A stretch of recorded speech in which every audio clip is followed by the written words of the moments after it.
One of my greatest strengths is my strong business acumen and analytical ability.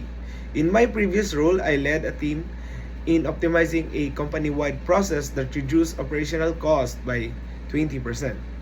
I enjoy using data-driven decision making to drive results and improve efficiency.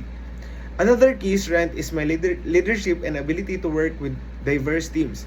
I've had the opportunity to manage professionals from different cultural and professional backgrounds, and I make it a priority to foster an environment of openness, collaboration, and integrity. For example, I recently led a project with team members across multiple time zones, ensuring clear communication and alignment, which resulted in a successful product launch ahead of schedule.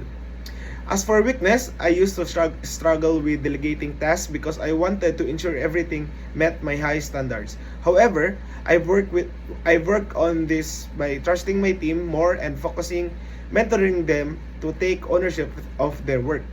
This not only improved efficiency but also helped develop future leaders within the team. Overall, I believe my strengths and analytical thinking, leadership, and teamwork combined with my commitment to continuous growth make me well suited for this role.